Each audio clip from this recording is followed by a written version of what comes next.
বেশ হয়েছে, যেমন বেহায় লোক তার সাজা হয়েছে দেখুন। দিয়েছি ওর ঘরের চালে আগুন লাগিয়ে। আমরা রাজার ছেলে আর ও কিনা আমাদের কথা অমান্য করে। বললুম দে তোর ওই পাঁঠারা, আমরা ওর গর্দানের উপর তরোয়ালের ধার পরীক্ষা করি, তা বেটা মাছি দিল না। আমরা রাজার ছেলে। বেশ হয়েছে, যেমনি কুকুর তেমনি মুকুর। এখন বল রাজকুমারদের অপমান করার হয়। এখন আমাদের তরোয়াল প্রয়োগ করার দরকার। তোমার চেয়ে আমার তরোয়ালের ভার অনেক বেশি, সেটা প্রমাণ করতে হবে। কখনো না, আমার তরোয়াল অনেক ধারালো। না আমার, না আমার। আরে কথায় কি গাছ বড় পল্লীর নামে নামে। ওই যে ওই ছেলেটা কানামাছি ভঙ্গ করতে করতে এদিকে আসছে, ওর উপরই আমাদের পরক। যে এক করে হাতটা কেটে ফেলতে পারবে সেই জিতবে। বেশ, তাতেই রাজি। আর ভঙ্গ করতে হবে না, ভালো করে দাঁড়া। নে দু হাত ছড়িয়ে ধর। তুই তো এতক্ষণ কানামাছি খেলছিলিস, ওর কি দাম? এরপর দেখ রাজপুত্রদের তলোয়ারের খেলা কিরকম। নে শিগগির হাত তোল। এসো, পরক করবার আগে আমরা তরোয়ালগুলো একটু সানিয়ে নিই। ওই সামনে নদীর ঘাটে সানের উপর। এই তুই গাড়ি চাপ ঠিক করে।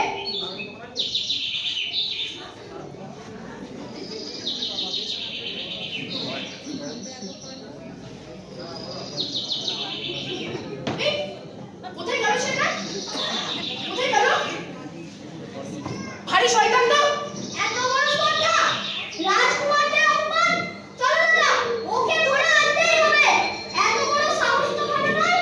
চলো শিগগির, এরপর ওর গর্দানের উপরই আমরা তরোয়াল পরীক্ষা করব। আমরা রাজার ছেলে। চল।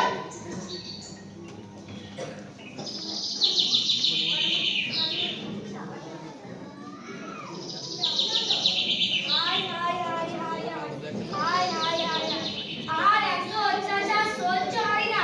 রাজা রানী ছেলে দুটো একেবারে মাথায় উঠেছে। যা পাচ্ছে তাই করছে, মারছে, ধরছে, যা বাইরে যা ভালো জিনিস দেখছে জবরদস্তি দিয়ে চলে যাচ্ছে। আজ কি না আমার মানদের পাটাটা চেয়ে বসতো। আমার পাটাটার উপর আজ তলোয়ারে ধার পরীক্ষা হবে, মজা বন্ধ হয়। হায় হায় হায়।